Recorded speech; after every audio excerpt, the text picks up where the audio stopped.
Bismillah. Assalamualaikum. Kembali lagi di channel Misteri J779.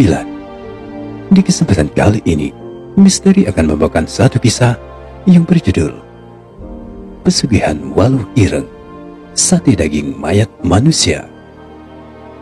Sebelum kita masuk ke alur cerita yang sebenarnya, bagi kawan-kawan yang baru saja bergabung, jangan lupa ya, like, comment, and subscribe.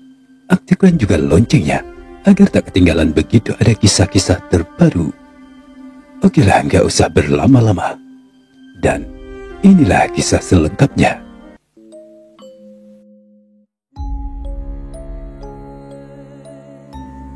Aku melirik ke arah jam dinding yang menempel di dekat meja belajarku.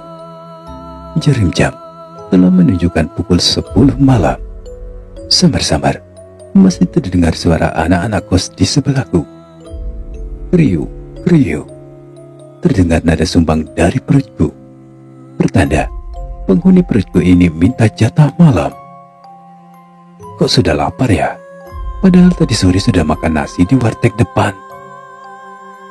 Enaknya makan apa ya malam-malam begini? Oh iya, sate Pak Jono, mantap tuh. Batinku kala itu. Tanpa buang waktu, aku pun segera mengenakan jaket kesayanganku. Dinginnya udara malam kota Palembang tak menyurutkan niatku untuk segera sampai ke warung satenya Pak Jono. 15 menit pun terlewati. Aku pun tiba di tempat yang dituju. Tapi sialnya, warung sate Pak Jono yang terletak di pinggir jalan pelaju tersebut sudah penuh sesak oleh para pengunjung. Ah sial, semua meja penuh lagi. Batinku berbisik. Ku arahkan pandanganku ke arah meja. Terlihat para pengunjung begitu lahapnya menikmati satenya Pak Jono. Ku ayunkan langkah kaki menuju ke meja kasir. "Kak, pesan sate kambingnya 1 porsi ya," ujarku ketika sudah berhadapan dengan sang kasir. "Mau dibungkus atau makan di sini ya?" tanya sang kasir. "Bungkus BK, mau makan di sini kayaknya masih lama deh nunggu antrian," jawabku sekenanya.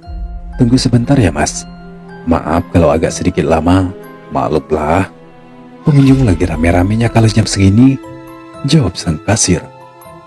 "Ah, nggak apa-apa mas, nyantai aja." Selang beberapa detik kemudian, benda yang ada di dalam kantong jaketku pun bergetar. Segera kuraih benda pipih tersebut. Lihat, ada satu notif yang masuk di aplikasi WA ku. "Jack, lagi di mana di kau?" isi pesan tersebut. Dengan cepat, aku pun membalas, "Lagi beli sate di warung Pak Jono." Ding. Satu pesan lagi masuk. "Nitip ya Jack 1 porsi sate kambing. Uangnya nanti aku kasih di kosan ya." "Ya," jawabku. "Kak, 1 porsi lagi ya sate kambingnya. Dibungkus juga ya," ujarku kepada sang kasir. "Oh iya mas." "Kang, satenya 1 porsi lagi ya, dibungkus," ujar sang kasir. "Rame terus ya kak sate Pak Jono ini," ujarku basa-basi kepada sang kasir. "Iya mas, pengunjung bilang sate di sini enak dan murah, makanya selalu rame oleh para pengunjung. Apalagi kan di daerah sini banyak kampus, jadi banyak mahasiswa juga yang jadi pelanggan di sini," jawab sang kasir. "Oh ya mas, mas ini siapa sih namanya?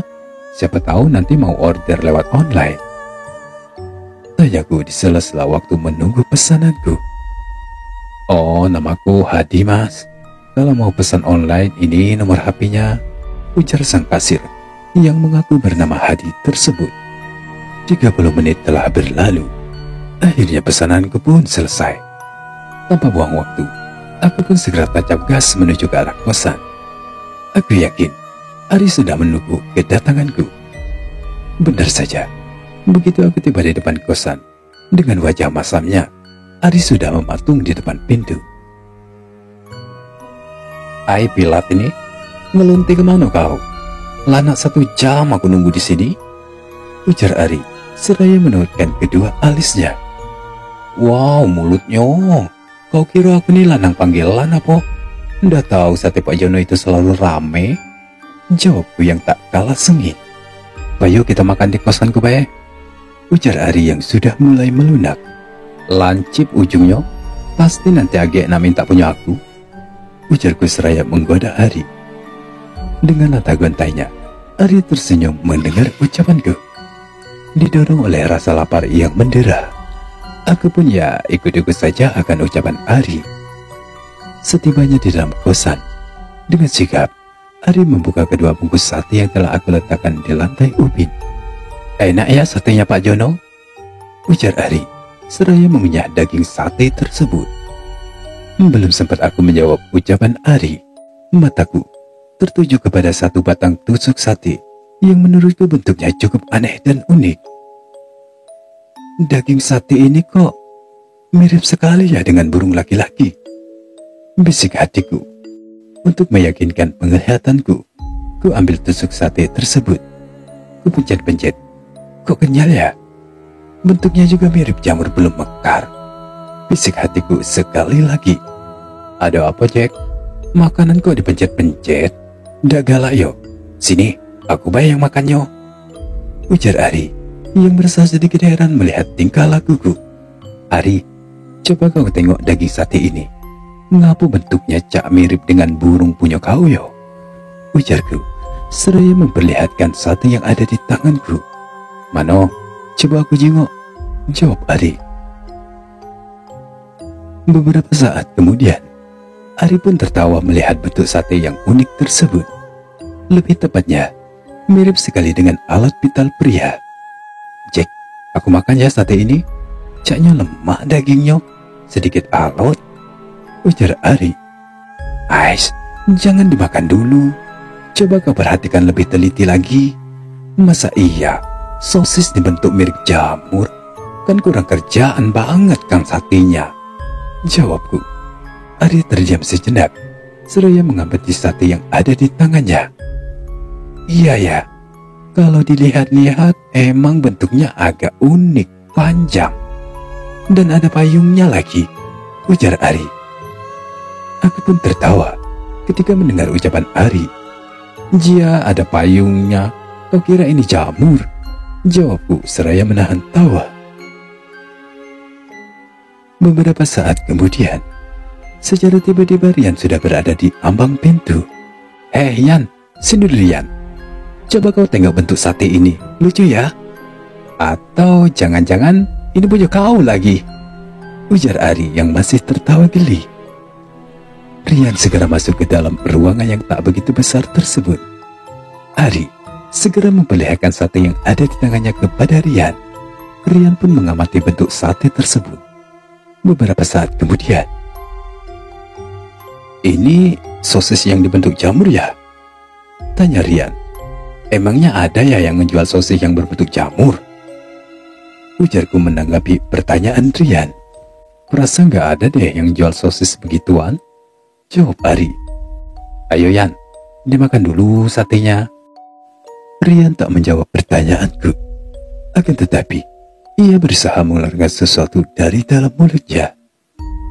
Sejurus kemudian, Rian pun memuntahkan suatu benda dari dalam mulutnya. Dengan tangan kanannya, Rian pun menampung benda tersebut. Pandangan mata Rian menatap tajam ke arah benda yang ada di tangannya. Dalam hitungan detik, raut wajahnya mengkerut dan kedua alisnya pun bertautan. Ada apa Yan? Apa dia itu? Tanya Ari, seraya melirik ke arah telapak tangan Rian. Rian pun menyerahkan benda tersebut ke Ari. Segera Ari membersihkan benda yang ada di tangannya dengan sebuah tisu. Jelang beberapa saat kemudian, Astagfirullahaladzim, ini kan kuku tangan manusia, ujar Rian seraya menyerahkan benda tersebut kepadaku. Masa sih kuku manusia? Gigi palsu kamu kali yang lepas, ujarku seraya mengamati benda yang diserahkan oleh Rian. Bener, ini kok mirip kuku jari manusia ya, ujarku. Ah, masa sih? Coba jengok, ujar Ari yang juga penasaran. Setelah Ari mengamati benda yang berbentuk kuku tersebut, sebentar, Ini kok rasanya aneh dan janggal ya. Yang ini berbentuk burung lanang, yang ini juga mirip kuku manusia. Ah, tak beres ini. Jangan-jangan satenya Pak Jono dicampur dengan daging manusia, ujar Ari. Ah, sudahlah, nggak usah suuzon dulu.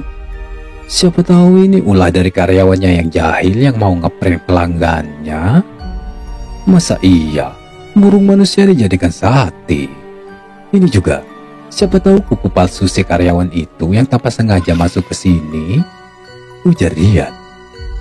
Kami pun terdiam sejenak mendengar ucapan Rian. Satu sisi, ucapan Rian terdengar masuk akal. Tapi di sisi lain, tetap saja rasa curiga dan penasaran menempel di pikiran aku dan Ari. Di tengah kegamangan yang aku rasakan, secara tiba-tiba, wah asik nih, lagi threesome party ya, ujar Penny yang secara tiba-tiba kepalanya nongol di ambang pintu. Ada penis. Payu, masuk sini, ujar Ari. Penis. Nggak malu apa? Barang sendiri kok disebut-sebut. Namaku itu Penny, P-E-N-I, Penny. Jangan ditambah-tambahin S ya, balas Penny seraya duduk di sebelahku. Habisnya kau yang mulai. Masa iyo, kami ini dibilang lagi threesome party. Emangnya kami ini lekong apa? Jawab Ari seraya tersenyum-senyum ke arah Penny. Kesempatan. Gue kerjain aja si Penny ini, batin Ari. Gak ada makan sosis. Ini ada sosis spesial untuk kau, ujar Ari seraya mengacungkan sebatang sate ke arah Penny. Tanpa ragu-ragu, Penny pun menyambar sate tersebut. Akan tetapi, Aish, ini apaan? Ih, menjijikkan bentuknya, ujar Penny seraya melemparkan batang sate tersebut ke arah Ari. Lah, ini kan sosis, Pen. Emangnya kenapa sih? Tanya Rian. Sosis apaan? Bentuknya gitu amat sih. Mirip punya kamu tuh. Mendengar ucapan Penny, kami bertiga pun tertawa. Emangnya bentuk Anca itu sering ya Pen kau lihat? Celetuk Ari sambil cengar-cengir ke arah Penny. Ah, sudahlah, nggak usah dibahas lagi. Sebenarnya itu apaan sih? Sosis atau apa? Tanya Penny. Aku pun menceritakan segala hal yang kami anggap ganjil tersebut. Penny nampak begitu serius mendengarkan segala ucapanku. Ya sudahlah, gini aja. Biar kalian gak penasaran lagi. Gimana kalau sosis dan kuku ini besok aku bawa ke kampus? Nanti aku teliti di laboratorium di kampus itu, jawab Penny. Ide yang bagus itu, Pen. Tapi kalau ini benar daging manusia, apa yang harus kita lakukan ya? Tanyaku kepada teman-temanku. Kalau ini benar, berarti kita harus menyelidiki warung satenya Pak Jono.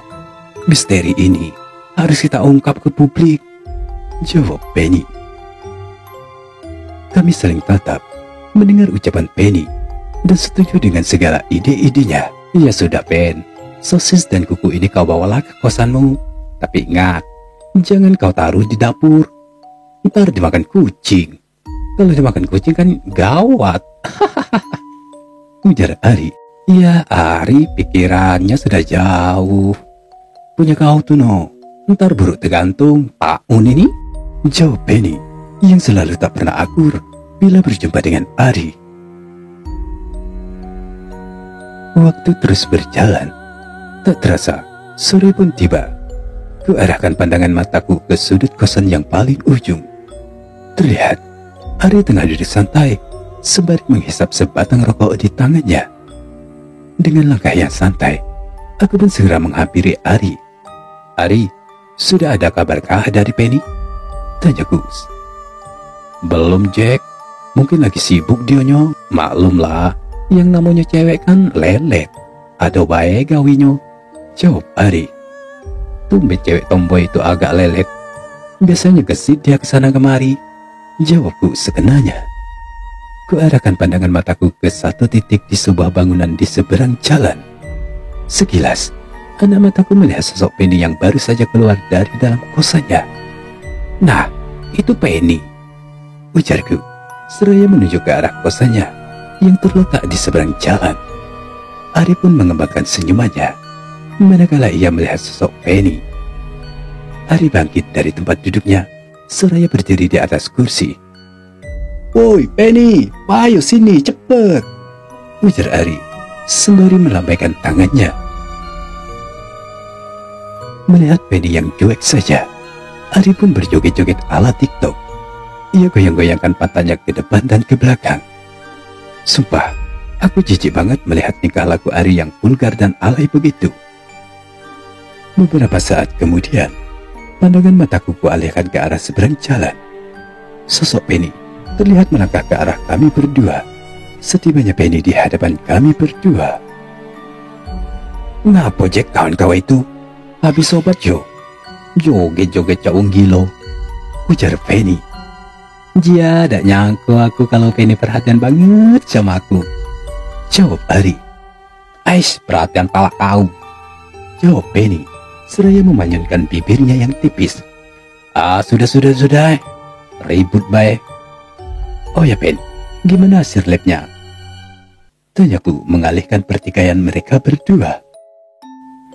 Penny terdiam sejenak seraya duduk di samping Ari. Kami berdua menatap ke arah wajah Penny. Dari raut wajahnya terlihat ada sesuatu yang tak beres yang mengundang seribu tanya di hati kami berdua. Sejurus kemudian, apa yang harus kita lakukan? Dari hasil lab yang aku teliti, positif itu daging dan kuku manusia, jawab Penny dengan ekspresi wajah yang datar. "Beneran itu Pen?" tanya Ari. "Iya beneran Panjul," jawab Penny membesarkan nada suaranya. "Wah, dak benar sate Pak Jono ini. Terus, apa yang harus kita lakukan? Dak mungkin kan kita diam saja?" ujar Ari. Aku yang sedari tadi hanya diam, hanya bisa mematung setelah mendengar ucapan Penny. Betapa tidak, sudah lebih dari 2 tahun lamanya aku menjadi langganan satenya Pak Jono. Bisa jadi aku juga telah menyatam daging manusia. "Jack, apa diam baik ini ay?" tanya Ari membuyarkan lamunanku. "Ndak apa-apa Ri, cuma kepikiran saja. Aku sudah lebih dari 2 tahun lamanya langganan sate Pak Jono. Bisa jadi aku juga telah menyantap daging manusia itu. Rasanya mual perutku, mau muntah," ujarku seraya membekap mulut dengan tangan kananku. Semua terdiam membisu sejenak. Gimana kalau kita selidiki dulu? Cari bukti yang lebih akurat lagi. Apa benar sate Pak Jono ini dicampur dengan daging manusia? Ujar Ari, membelah kesunyian yang terhenti beberapa saat yang lalu. "Oh ya, aku tadi sempat dengar percakapan ibu-ibu di depan kosan. Mereka membicarakan banyaknya orang gila dan pengemis yang hilang belakangan ini," ujar Penny. "Iya ya, biasanya di sekitar jalan ini banyak pengemis, orang tak waras, dan pencari rongsokan. Tapi akhir-akhir ini kok tak pernah nampak ya mereka," ujarku menimpali perkataan Penny. "Oh iya, aku baru ingat. Aku ada kawan yang bekerja di warungnya Pak Jono. Dia jadi kasir di sana," ujar Ari. Yang namanya Hadi itu ya?" ujarku seraya merebahkan tubuhku di lantai ubin. "Iya benar. Kau kenal juga yo dengan Hadi?" tanya Ari. "Iya, semalam baru kenal namanya," jawabku. "Gimana kalau nanti malam kita selidiki saja rumahnya Pak Jono?" usul Penny. "Tapi dari mana kita masuk?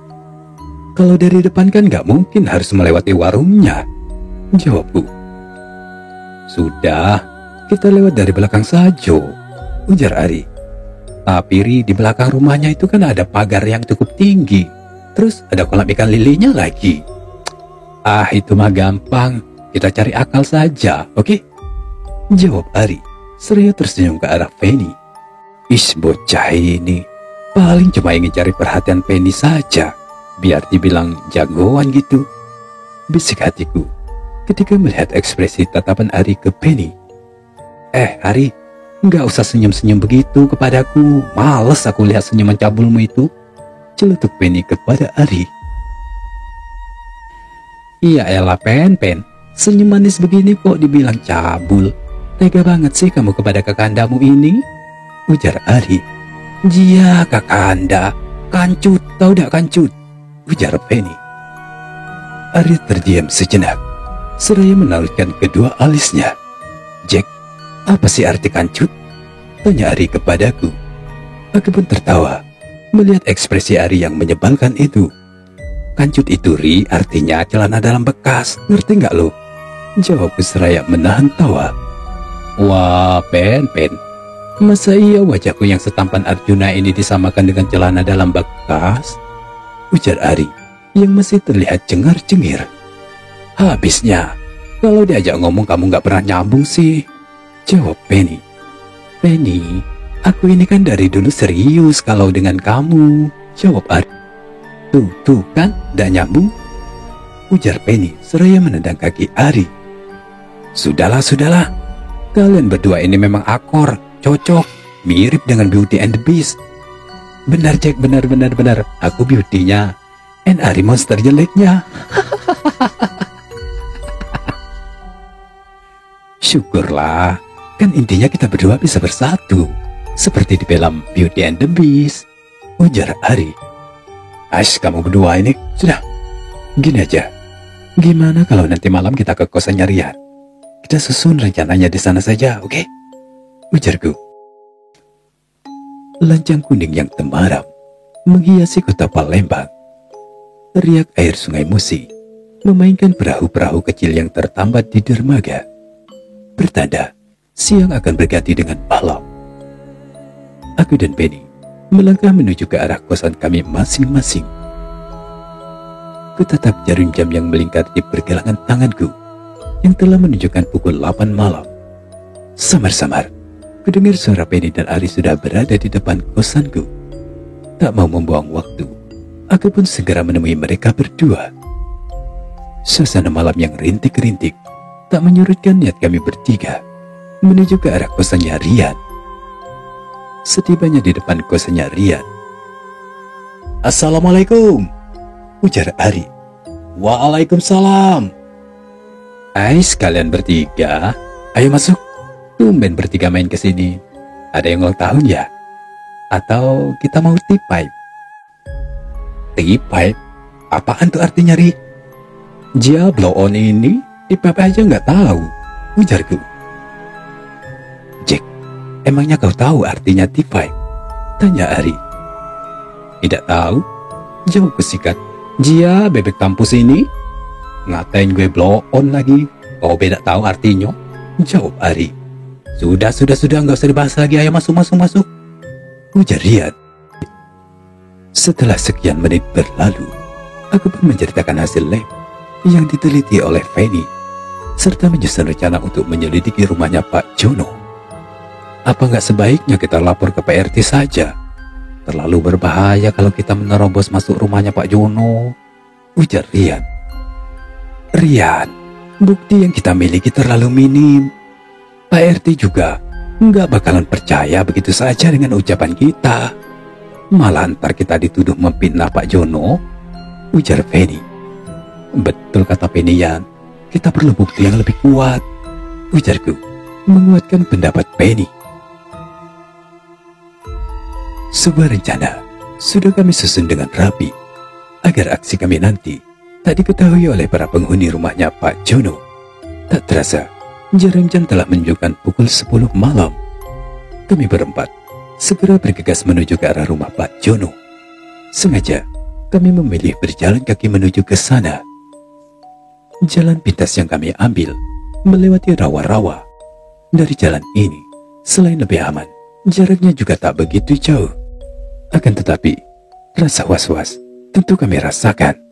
Selain takut ada serangan ular, sementara binatang penghisap darah saudara tadi sudah menyerbu kami berempat.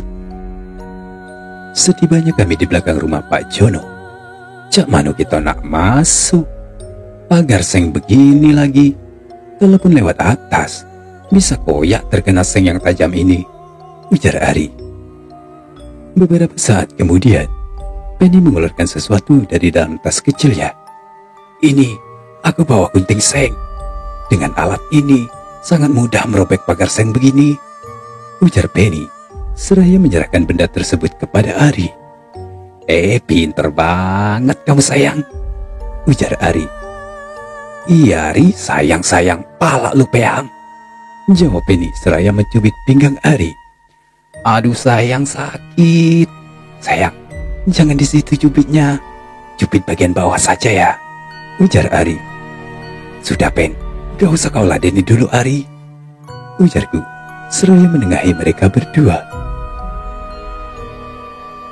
Beberapa saat kemudian, "Sudah cukup Ri, Caknya sudah muat kalau kita mau lewat sini," ujarku memecah keheningan malam. "Penny, Rian, kalian berdua tinggal di sini bae yo. Biar aku dan Jack yang masuk. Kalau ada apa-apa, kirim pesan bae. Ingat, jangan telepon. Kau Rian, awas kalau macam-macam dengan Penny," ujar Ari seraya menatap tajam ke arah wajah Rian. "Jia, emangnya aku kanji cak kau Ri? Sudahlah masuk sana," jawab Rian seraya mendorong tubuh Ari. Setelah Ari berhasil masuk, segera aku membungkukkan tubuhku untuk melewati lubang yang dibuat oleh Ari tadi. Kami berdua terdiam sejenak, mengamati situasi di sekitar kami. Di hadapan kami, terdapat 4 petak kolam ikan lele yang menyatu dengan tanah. Yang artinya, sebelum jadi kolam ikan, belakang rumah Pak Jono ini merupakan rawa-rawa. Sesekali, terdengar suara sambaran ikan yang berebutan sesuatu, entah itu apa. "Jack, kayaknya bangunan itu mencurigakan. Ayo, kita ke sana saja," ujar Ari seraya menunjuk ke suatu bangunan. "Dari mana kau tahu, Ri? Kita kan baru kali ini masuk area sini," jawabku.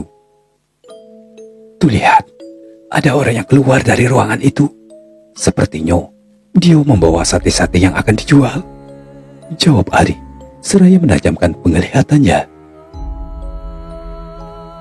Sejurus kemudian, tanganku ditarik cukup kuat oleh Ari seraya menuju ke arah bangunan tersebut. Dengan langkah yang sangat hati-hati, kami berdua mengendap-endap menuju ke arah pintu ruangan tersebut. Krek! Pintu pun terbuka setelah ditarik pelan oleh Ari. Ku amati situasi ruangan tersebut, terasa pengap dan sedikit berbau amis. Kulihat di atas meja, cuma ada tumpukan-tumpukan tusuk sate, serta pisau-pisau kecil. Kami berdua segera melangkah menuju ke sebuah benda berbentuk kotak yang berwarna putih yang ada di sudut ruangan. Ari memberikan kode agar aku membuka freezer penyimpanan daging tersebut. Dengan sangat hati-hati, aku membuka tutup freezer agar tak menimbulkan suara. Begitu freezer terbuka, yang nampak di mata kami hanyalah tumpukan-tumpukan sate mentah. Akan tetapi, rasa penasaran terselip di batinku. Dengan kedua tangan, ku angkat tumpukan-tumpukan sate tersebut. Entah mengapa, batinku menyatakan ada sesuatu di dasar freezer ini. Setelah tumpukan sate tersebut tersingkir ke arah samping, jantungku berdegup sangat kencang, sementara lututku pun turut bergetar. Mataku seakan-akan mau keluar dari rongganya, manakala kulihat ada 2 pasang kaki manusia, serta tulang tangan manusia yang dagingnya nyaris tak tersisa. Ari secepat kilat menutup mulutnya dengan kedua tangannya supaya tak mengeluarkan suara. Kulihat tangan Ari bergetar, sementara wajahnya yang putih memucat dalam sekejap. "Ari, coba kau buka freezer yang satunya lagi," perintahku kepada Ari yang masih terdiam membantu. "Ari, cepat buka freezer yang di sebelahnya," perintahku kepada Ari sekali lagi. Dengan tangan yang masih bergetar, Ari berusaha keras untuk membuka tutup freezer yang ada di hadapannya. "Astagfirullahaladzim," ujar Ari seraya melangkah mundur. "Ada apa, Ari?" tanyaku ketika melihat Ari yang melangkah mundur dengan wajah yang pucat pasi. Ari tak mampu menjawab pertanyaanku yang singkat itu. Ia hanya mampu menunjuk dengan jari-jarinya yang masih terlihat bergetar Dari sikap Ari yang seperti orang ketakutan, aku sudah bisa menebak apa isi dari freezer tersebut. Segera aku bergeser ke samping. Secara tiba-tiba, kepalaku terasa berat, sementara mataku berkunang-kunang. Perutku terasa diaduk-aduk oleh sesuatu, sementara hatiku ingin rasanya menjerit sekeras-kerasnya. Setelah melihat seonggok kepala perempuan dengan mata yang masih melotot terbuka sempurna. "Jack, itu kepala laki-laki apa perempuan?" tanya Ari setengah berbisik. "Perempuan, Ri. Ari, ayo cepat kita pergi dari sini," ujarku seraya menarik tangan Ari. "Tunggu sebentar, Jack." "Mau ngapain lagi kamu, Ri?" Ari merogoh kantung celananya seraya mengeluarkan ponselnya. "Ayo cepat, Ri, kamu mau ngapain lagi?" "Tunggu bentar, Jack. Aku lagi rekam ini. Ya, intuk-intuk untuk bukti nantinya," jawab Ari. Tak, tak, tak. Terdengar suara langkah kaki yang menuju ke arah kami berdua. "Ari, ada orang yang menuju ke sini. Ayo cepat sembunyi," ujarku seraya menutup freezer dengan secepat mungkin. Kutarik tubuh Ari menuju ke arah bawah meja yang terletak di dekat pintu masuk. Tak, sialnya, kepala Ari terantuk ke sisi meja. Kulihat ia meringkis menahan rasa sakit. Krek, pintu terbuka. Jantungku kembali berpacu dengan cepat. Rasa takut sudah menjalar di setiap aliran darahku. Entah bagaimana aku ungkapkan perasaanku saat ini. Yang jelas, kalau kami sampai tertangkap, tamatlah riwayat kami berdua. Itu kan Pak Jono, batinku setelah melihat sosok pria parubaya yang ada di depan kami. Dengan tangan yang masih gemetaran, Ari memainkan ponselnya, merekam segala yang dilakukan oleh Pak Jono. Gila, batinku bergumam ketika melihat Pak Jono memasukkan tulang belulang manusia ke dalam mesin penggiling daging. Gigiku terasa ngilu ketika mendengar suara patahan-patahan tulang serta kerangka manusia yang bergesekan dengan mesin tersebut. Sejenak, aku melirik ke arah Ari. Ia tertunduk lesu, tak sanggup melihat kesadisan yang dilakukan oleh Pak Jono. Jantungku kembali berdegup tak karuan, manakala Pak Jono melangkah ke arah meja di mana aku dan Ari berada. Segera kupeluk Ari agar ia tak melakukan gerakan apapun yang bisa membuat Pak Jono curiga. Ting! Sebuah pisau kecil terjatuh dari atas meja, nyaris mengenai kaki Pak Jono. Aduh, ketahuan ini kalau Pak Jono sampai berjongkok mengambil pisau ini, batinku. Mataku beradu pandang dengan wajah Ari, seraya mengisyaratkan sesuatu. Sepertinya Ari mengerti dengan bahasa batinku.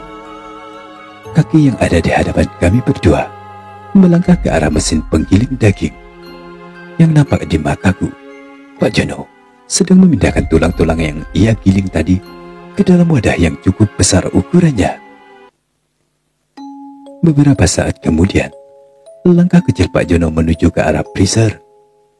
Tanpa rasa ragu serta santainya, tangan tuanya memegang seonggok kepala dan memasukkannya ke dalam wadah yang ia bawa. Sementara itu di sisi luar, Penny dan Rian merasa resah karena sedari tadi Jack dan Ari belum juga keluar. "Shh, diam, ada seseorang yang keluar dari ruangan itu," ujar Penny. "Siapa pria tua itu ya, Ben?" "Itu Pak Jono," jawab Penny singkat. Penny dan Rian terus mengamati pergerakan Pak Jono. "Astagfirullahaladzim, itu kan kepala manusia yang dilemparkan Pak Jono ke dalam kolam ikan," ujar Rian seraya menajamkan penglihatannya. "Iya, aduh, bagaimana nasib Ari dan Jack ya? Yan, cepat kau kirim pesan, suruh mereka segera keluar dari sana." 1 detik, 2 detik, tak terdengar jawaban dari mulut Rian. "Rian, kau ini lagi ngapain diam aja dari tadi?" ujar Penny. Detik berlalu, Penny baru sadar kalau sedari tadi Rian memeluk tubuhnya dari arah belakang. Karena kesal, sikut kanan Penny pun melayang ke arah wajah Rian. "Aduh!" ujar Rian tanpa sadar. Siapa di sana? Maling ya?" Terdengar suara Pak Jono yang cukup lantang. Di saat yang segeting itu, otak Penny masih bisa bekerja dengan cepat. "Meow, meow." "Ah, kucing rupanya," ujar Pak Jono yang terdengar samar-samar. Sementara itu di sisi bagian lain, "Ari, ayo kita cepat keluar. Sepertinya Pak Jono sudah pergi," ujarku seraya menarik baju Ari.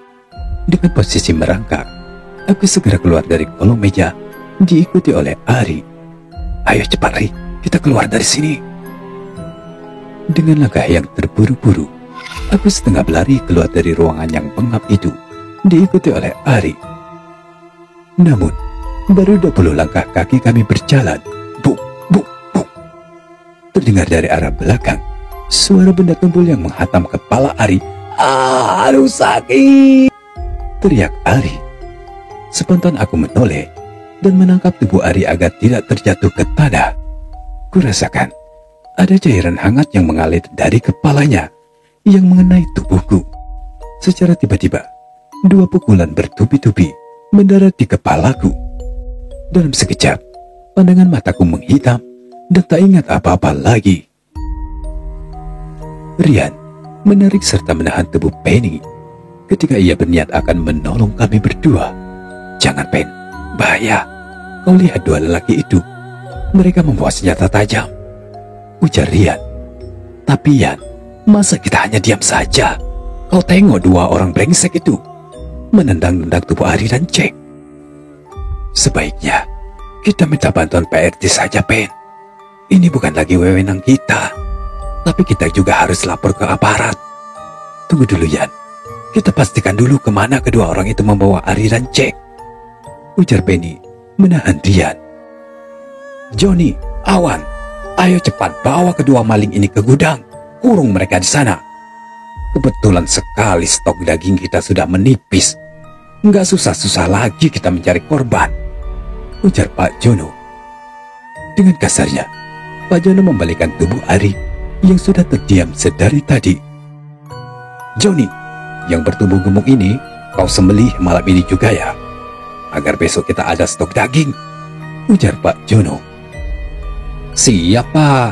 Pak, tidak sekalian juga yang kurus ini kita sembelih juga malam ini," jawab Johnny, anaknya Pak Jono. "Jangan dulu, terlalu kurus manusia siko ini," sahut Pak Jono. "Sembelih baik Pak Ai sekalian, lumayan untuk campuran kuah soto." Sudah, turut baik apa kata Bapak. Kurung yang kurus itu ke dalam ruangan bawah tanah, cepat," bentak Pak Jono. "Awan, cepat kau angkat manusia siko ini. Kakek kau ikat kaki dan tangannya yo. Terus kau bawa ke gudang bawah tanah," perintah Johnny kepada sepupunya Awan yang baru saja tiba. Dengan susah payah, Awan menuruni anak tangga menuju ke ruangan bawah tanah. Segera ia meletakkan tubuh Jack di sebuah ruangan yang mirip penjara yang berpintu besi. Mata Awan menatap tajam ke arah sebuah altar yang dihiasi oleh aneka rupa kembang setaman. Kepulan asap hiu masih terlihat mengeluarkan asap tipis. Awan bergidik ngeri melihat sosok patung yang ada di atas altar di hadapannya. Bentuknya mirip sekali dengan manusia kera, lengkap dengan taring gigi yang tajam. Sementara di tangan patung itu terdapat sebuah cawan yang berwarna kuning emas. Sementara itu di sisi lain, Rian dan Penny terus menyusuri jalan setapak di pinggir rawa-rawa. Kaki yang perih akibat terkena rumput berduri sudah tak mereka rasakan lagi. Yang ada di benak mereka saat ini, mereka harus cepat menuju ke rumah Pak RT. 20 menit pun terlewati. Sampailah mereka berdua di halaman rumah Pak RT, sekaligus yang punya kosan di tempat Penny tinggal. Assalamualaikum Pak RT, ujar Rian dengan perasaan yang resah. Waalaikumsalam. Terdengar suara yang sangat berat dari arah dalam rumah. Alhamdulillah, Pen, Pak RT-nya ada di rumah, ujar Rian. Setelah pintu terbuka, Pak RT menautkan kedua alis matanya. Wajahnya menatap penuh keheranan melihat kehadiran Penny dan Rian yang terlihat kusut dan penuh ketakutan. Penny, Rian, ayo masuk sini. Ada apa ini? Turai penuh dengan keringat. Dari mana kalian berdua ini? Tanya Pak RT dengan penuh selidik. Tanpa basa-basi, Penny dan Rian pun menceritakan perihal yang menimpa pada Jack dan Ari. Begitu juga dengan kejadian awalnya, sewaktu mereka membeli sate di warungnya Pak Jono. Rian, Penny, ini serius apa main-main? Beneran yang barusan kalian ceritakan tadi? Tanya Pak RT sedikit ragu-ragu. Beneran Pak RT. Sebenarnya akulah yang punya ide untuk menyelidiki rumahnya Pak Jono. Pak RT, kalau terjadi apa-apa dengan kedua teman kami itu, akulah yang paling bersalah dalam hal ini Pak RT, ujar Penny seraya meneteskan air matanya. Ya sudah kalau cak itu, sekarang juga kita ke rumahnya Pak Jono. Kita ajak juga beberapa warga biar jadi saksi nantinya di sana, jawab Pak RT. Sementara itu di sisi lain, aku pun tersadar dari pingsan yang aku alami. Kurasakan di bagian kepalaku terasa berat dan perih. Aku kedipkan kelopak mataku seraya mengamati ruangan. Sejurus kemudian, asyalan, kaki dan tanganku diikat lagi. Tapi aku ada di mana ini ya? Batinku seraya menajamkan indera pendengaranku. Samar-samar, aku mendengar suara seseorang dari bilik dinding pemisah. Dengan susah payah, akhirnya aku bisa bangun dan bergeser ke arah dinding. Pendengaran aku bertajam, sementara mataku terus berusaha mencari celah atau lubang untuk mengintip ke arah luar. Beruntungnya, aku menemukan sebuah celah yang pas dengan bola mataku. Apa yang akan dilakukan orang itu? Mengapa ia memegang pisau? Tanya batinku. Kualihkan pandangan mata ke arah meja batu pemujaan. Astagfirullahaladzim, itu kan Ari. Apa yang akan mereka lakukan padanya? Yang terlihat di mataku, Ari yang dalam keadaan tanpa busana hanya terdiam kaku di atas meja batu tersebut. Beberapa saat kemudian, mataku melotot diiringi derayan air mata. Sementara mulut terkatup rapat, tak mampu mengeluarkan sepatah kata apapun jua. Darah mengalir begitu deras dari leher Ari setelah sebuah pisau menyayat kulit putihnya. Pisau yang menancap di leher Ari ditarik dengan kuat ke arah bawah oleh Joni. Masih dapat kulihat dengan jelas raut wajah Joni yang memperlihatkan rasa puas. Setelah darah Ari mengalir ke sebuah cawan yang berwarna emas, hatiku terasa disayat-sayat melihat tubuh sahabatku itu bergerak-gerak. Aku tahu Ari pasti merasakan sakit yang teramat sangat. Oh Tuhan, ini semua salahku. Harusnya aku tidak melibatkan teman-temanku. Ari, maafkan aku. Batinku terus bergejolak, memberontak. Tapi apa daya, aku juga tak mampu berbuat apa-apa. Belum usai aku menyesali diri, samar-samar terdengar suara langkah kaki menuruni anak tangga. Cak mana John? Sudah kau habisi budak itu? Tanya sosok pria tua yang bernama Pak Jono tersebut. Sudah Pak, monggo, iki darahnya sudah siap, jawab Joni. Bagus Joni, sekarang pergilah ke warung, bantu-bantu di sana dulu. Ingat, jangan ganggu bapak selama ritual berlangsung, perintah Pak Jono.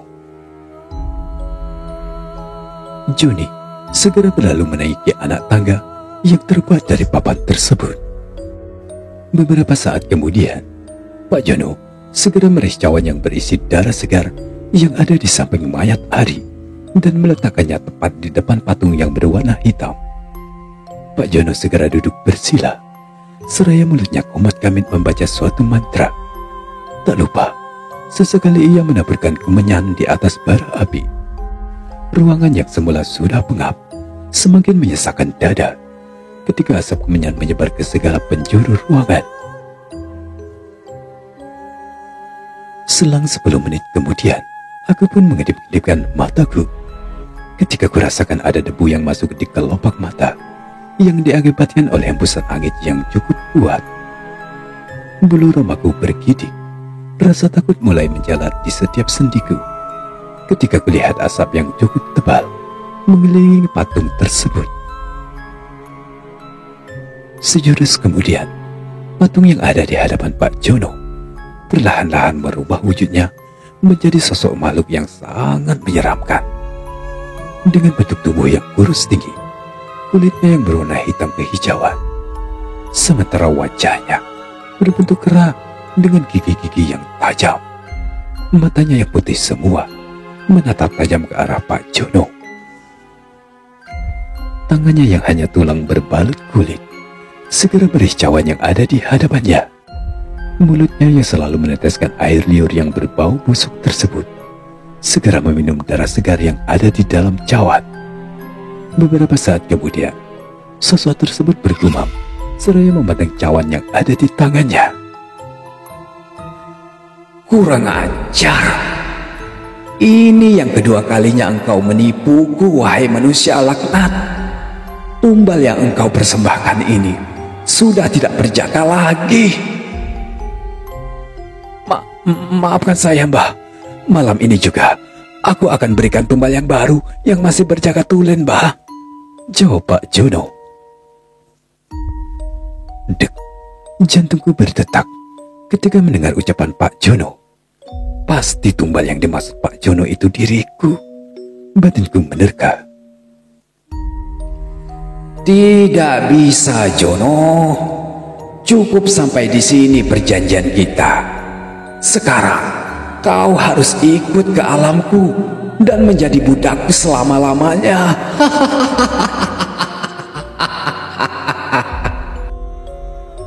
Sementara itu di sisi lain, Rian, Penny, Pak RT, serta para warga sudah mendekati rumah Pak Jono. Rian segera mengirim pesan kepada Hadi agar membantu mereka menyelamatkan Ari dan Jack. Oke Rian, aku tunggu di warung Pak Jono, isi pesan dari Hadi. Singkat cerita, setibanya Penny, Rian, serta beberapa warga ke warungnya Pak Jono. Dari jarak yang tak begitu jauh, kuarahkan pandangan mataku ke arah meja kasir. Hadi melambaikan tangannya. Rian segera menuntun langkah Pak RT menuju ke arah Hadi. Maaf dek, Pak Jononya ada di rumah, tanya Pak RT kepada Hadi setibanya kami di dekat meja kasir. Mungkin ada, Pak. Tadi aku lihat Pak Jono menuju ke arah belakang. Oh ya, Pak. Itu anak Pak Joni. Sebentar ya, Pak. Aku panggil dulu Mas Joninya, ujar Hadi sembari melambaikan tangan kanannya ke arah Joni. Ada apa, Di? Kenapa ada banyak kerumunan warga di depan warung? Tanya Joni. Ini, Mas. Ada Pak RT. Beliau mau bertemu dengan Pak Jono, jawab Hadi seraya memperkenalkan Pak RT. Maaf Nak Joni, Pak Jononya ada di rumah. Bapak ada perlu sekarang juga, ujar Pak RT. Maaf Pak RT, sekarang bapak saya sedang ada kerjaan. Bapak tunggu di sini dulu ya. Aku tengok dulu ke rumah, jawab Joni seraya pergi berlalu menuju ke arah belakang. Hadi terlihat setengah berbisik ketika bicara dengan Brian. Sejurus kemudian, awan datang mendekati meja kasir. Melihat sosok awan, gigi Rian gemeretak, bibirnya bergetar, tangannya terkepal keras. Ingin rasanya ia hantamkan ke wajah awan. Rian, jangan, ujar Hadi seraya menggeleng-gelengkan kepalanya ketika melihat ekspresi wajah Rian yang tengah emosi. Rian menghembuskan napas berat dari mulutnya. Masih segar diingatan Rian ketika ia melihat awan yang tanpa belas kasihan menendang dan memukul tubuh Ari dan Jack. Hadi, ada apa Pak RT dan para warga datang ke sini? Tanya Awan. Tidak tahu juga sih, mungkin ada perlu dengan Pak Jono. Jawab Hadi setenang mungkin. Ih, bangsat ini. Awas kau nanti kuremukkan kepala kau, batin Rian. Awan pun berlalu ketika ada beberapa pelanggan yang datang ke warung. Gerem aku jingok budak itu, ujar Rian seraya mengepalkan tangan kanannya. Tenanglah dulu Rian, nanti aku juga ikut menyelidiki ke gudang belakang, jawab Hadi mencoba menenangkan Rian. Di sisi lain, pandangan mataku terus menatap lekat ke arah Pak Jono yang terus memohon agar diberi kesempatan satu kali lagi kepada sosok junjungannya. Ampun Mbah, tolonglah hamba beri kesempatan untuk menembus kesalahan hamba. Di ruang sebelah, saya sudah siapkan satu manusia yang masih benar-benar berjaga, ujar Pak Jono seraya membukukan tubuhnya. Baiklah, sekarang juga kau bawa ke hadapanku tumbal itu. Tapi ingat, kalau kau menipuku sekali lagi, kau tanggung sendiri akibatnya. Aku merapatkan tubuhku ke dinding ketika langkah Pak Jono menuju ke arah ruangan di mana aku berada. Kalau Rian dan Penny terlambat menolongku, nasibku pasti akan sama dengan Ari, bisik batinku. Dengan sekuat tenaga, aku berontak ketika Pak Jono menyeret tubuhku dengan kasarnya. Kurasakan bagian perutku terasa begitu ngilu dan sakit ketika kaki Pak Jono menendang dengan kerasnya. Buk, buk, buk. Tendangan bertubi-tubi itu ia layangkan ke perutku ketika aku berusaha untuk melawan. Dengan penuh percaya diri, Pak Jono melemparkan tubuhku ke hadapan makhluk junjungannya. Lidahnya terasa kasar kurasakan ketika makhluk tersebut menjilati darah yang menempel di tubuhku. Mataku terpejam dan tak mampu berbuat apa-apa. Kurang ajar kau wahai manusia. Rupanya kau berani bermain-main denganku. Dasar manusia tak tahu diri, ujar sosok tersebut seraya menatap tajam ke arah Pak Jono. Maksud Mbah apa? Apa ada yang salah dengan tumbal saya yang satu ini? Ujar Pak Jono seraya menunjuk ke arah diriku.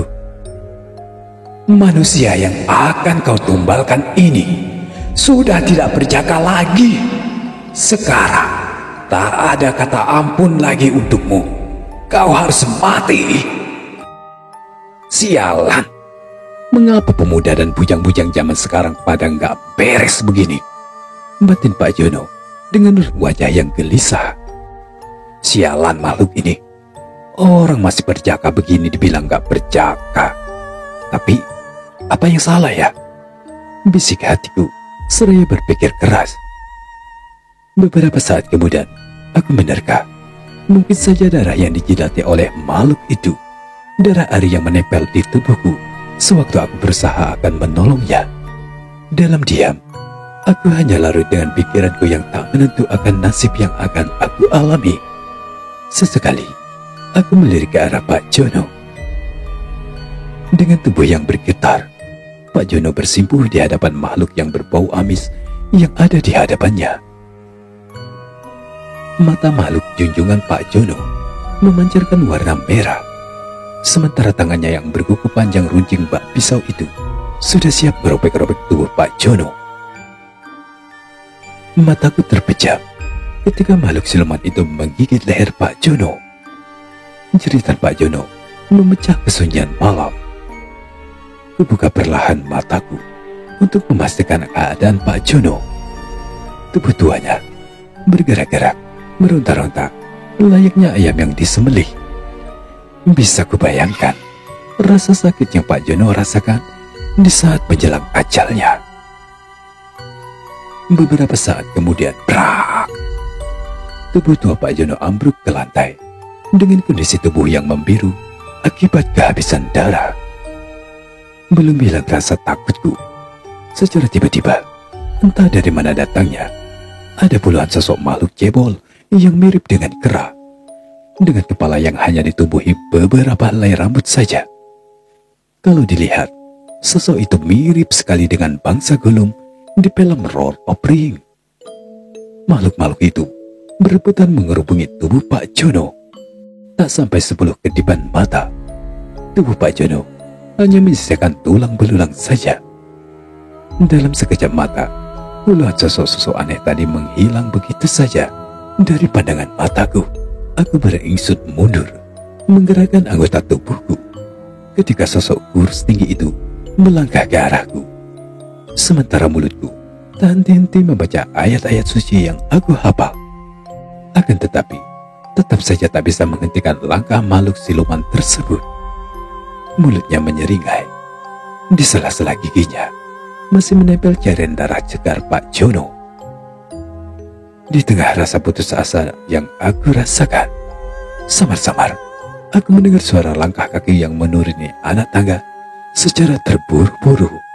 Hatiku pun berucap syukur, berharap seseorang yang datang itu akan menyelamatkan diriku. Akan tetapi aku tertunduk lesu ketika kuarahkan pandangan mata ke anak tangga. Ternyata sosok itu Johnny, anaknya Pak Jono. Ketika kaki Johnny sudah menapak di ujung anak tangga, dalam sekejap lihat wajahnya memucat, sementara mulutnya terbuka lebar, seolah-olah ingin berteriak. Akan tetapi suaranya tercekat di ujung tenggorokannya. Perlahan tapi pasti Johnny mundur. Sepertinya ia tahu kalau makhluk yang ada di hadapannya tak bersahabat. Johnny melirik ke arah bangkai manusia yang hanya tersisa tulang belulang yang ada di hadapanku. Bapak! Dalam sekejap, Johnny pun berlari ke arah atas. Tolong! Tolong! Tolong! Teriak Johnny seraya berlari menuju ke arah luar. Sosok siluman itu sepertinya juga tak ingin membiarkan Johnny pergi begitu saja. Dalam sekejap mata, makhluk itu melesat cepat ke arah Johnny. Sementara itu di sisi luar, mendengar ada jeritan minta tolong dari arah belakang. Para warga yang ada di warung sate pun segera berhamburan menuju ke sumber suara. Pak RT, ayo cepat ajak para warga. Awan, ayo cepat. Itu pasti suara Johnny yang minta tolong, ujar Hadi. Dengan gesit, Awan pun menuntun Pak RT serta para warga menuju ke arah gudang bawah tanah. Karena ia tahu Johnny pasti berada di ruangan ritual. Di tengah perjalanan, langkah kaki mereka terhenti ketika melihat sosok Johnny yang berlari begitu kencangnya. Sementara di belakangnya, ada satu sosok yang mengejarnya dengan cepat. Astagfirullahaladzim, makhluk apa itu? Alangkah seramnya, ujar Rian. Dengan lantangnya, Pak RT menghentikan langkah para warga. Bapak-bapak, stop. Jangan mendekat, ini berbahaya. Makhluk ini bukan tandingan kita, ujar Pak RT. Semua yang ada di sana hanya terdiam begitu ngeri menyaksikan tubuh Johnny yang terpisah dari kepalanya. Cairan yang berwarna merah muncrat membasahi rumput-rumput di atas tanah. Mendengar kegaduhan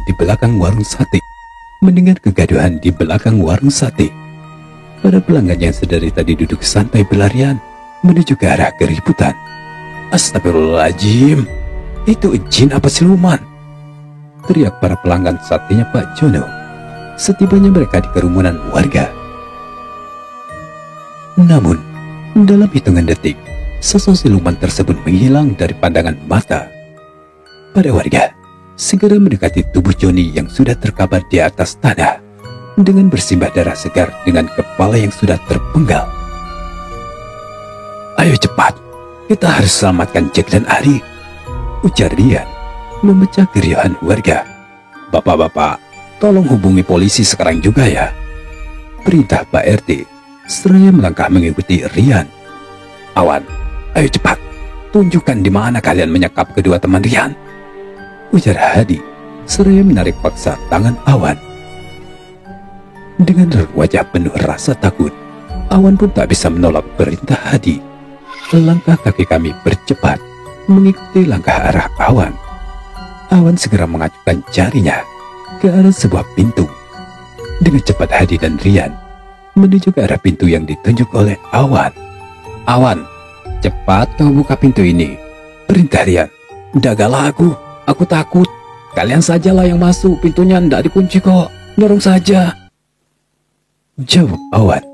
Ia tahu pasti kedua teman mereka itu sudah tewas di tangan Joni. Dengan cepat Rian menuruni anak tangga, diikuti oleh Hadi, Penny, serta Pak RT. Rian menjerit histeris, wajahnya pucat pasi, sementara tangannya bergetar manakala ia melihat tubuh Ari yang sudah kaku di atas altar persembahan. Rian menggoyang-goyangkan tubuh Ari seraya memanggil namanya. Akan tetapi tetap saja tubuh Ari diam kaku. "Rian, di mana Jack? Cepat cari dia," ujar Penny dari arah belakang Rian. Secara tiba-tiba, dak, dak, dak, 2 kali kaki Ari ditendang oleh seseorang dari arah bawah meja altar. Rian pun kembali menjerit histeris seraya melangkah mundur mendengar ada suara gaduh dari bawah meja. Rian pun segera berjongkok seraya mencari sumber suara. "Jack, Penny, cepat bantu aku!" teriak Rian. Dengan cepat Hadi dan Penny menarik tubuh Jack yang masih dalam keadaan terikat. Penny dan Rian memeluk tubuhku dengan erat seraya meneteskan air mata. "Ari, Jack, dia sudah tewas. Siapa yang melakukan semua ini, Jack?" ujar Penny dengan perasaan yang masih terpukul. Aku terdiam sesaat. Bibirku masih terkatup rapat. Tak sanggup rasanya mengulang kilas balik peristiwa yang baru saja aku alami. "Biarkan saja Jack istirahat dulu, Pen. Mungkin dia masih trauma dengan yang ia alami tadi," ujar Hadi seraya membopong tubuhku yang masih lemas. Beberapa saat kemudian, ini bangkai siapa, Jack? tanya Pak RT seraya mengamati tulang belulang yang masih terlihat basah tersebut. "Itu tulang belulangnya Pak Jono, Pak RT," jawabku singkat seraya berusaha berdiri. Singkat cerita, begitu kami keluar dari ruangan ritualnya Pak Jono, terlihat beberapa anggota kepolisian tengah sibuk mengevaluasi mayat Joni. "Itu mayat siapa ya? Kok kepalanya hilang?" tanyaku seraya mengamati tubuh yang sudah terpenggal yang ada di hadapanku. "Itu mayatnya Joni, putranya Pak Jono. Nantilah kami akan ceritakan kalau kau sudah membaik," jawab Rian. Aku pun melirik ke arah kolam ikan lele. "Itu mereka lagi ngapain masuk ke kolam ikan?" tanyaku lagi.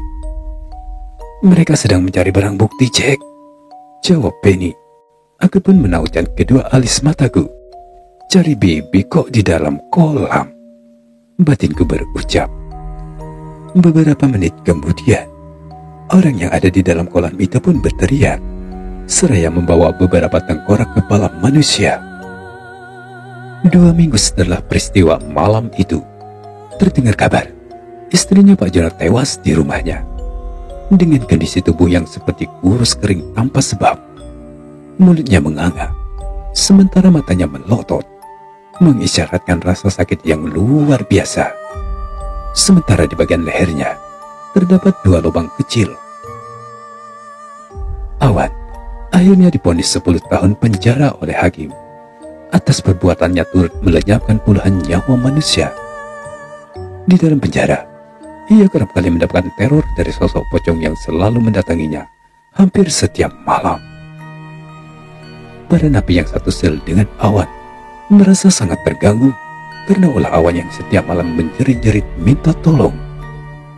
Hingga di suatu malam, salah satu napi yang terlihat sangat kesal bergegas seraya membawa sebuah bantal dan membekapkannya ke arah wajah Awan yang tengah terduduk di sudut ruangan. Dalam hitungan menit, suara Awan pun sudah tak terdengar lagi. Suasana kembali hening dan tenang. Sang napi itu pun kembali membaringkan tubuhnya dengan wajah yang masih terlihat kesal. Esok paginya, suasana di rumah tahanan riuh ketika ada beberapa petugas lapas yang mengangkat mayat seseorang. Ya, itu mayat Awan yang ditemukan telah tewas karena ulah Mang Ujang semalam. Beberapa hari sebelum kematiannya, Awad sempat memberikan keterangan kepada pihak yang berwajib bahwa para korban pembunuhan yang dilakukan oleh Pak Jono dijadikan tumbal untuk pesugihan. Demi menghilangkan jejaknya, sengaja Pak Jono mencampurkan daging manusia tersebut ke dalam sate dagangannya. Pak Jono mendapatkan pesugihan tersebut dari Pulau Jawa. Waluh Ireng, itulah nama pesugihan yang dianut oleh Pak Jono. Di setiap 3 bulan sekalinya, Pak Jono wajib menyetorkan nyawa manusia dengan syarat orang tersebut harus pemuda yang masih berjaga atau seorang wanita yang masih suci atau perawan. Pak Jono orang yang sangat serakah dengan harta. Sebenarnya dari pesugihannya, ia sudah bisa hidup dengan mewah. Akan tetapi, daging para tumbal yang ia persembahkan justru diperdagangkannya demi keuntungan semata. Alasan ekonomilah yang membuat Pak Jono mengambil jalan pintas tersebut. Senang hanya sesaat, tapi selama roda dunia masih berputar, arwah Pak Jono akan abadi menjadi budak siluman Waluh Ireng di alam gaib. Dan cerita pun cukup sampai di sini dulu ya kawan. Oke kawan, terima kasih sudah sampai sejauh ini. Akhir kata aku pamit dan sampai jumpa di kisah-kisah selanjutnya. Wassalam.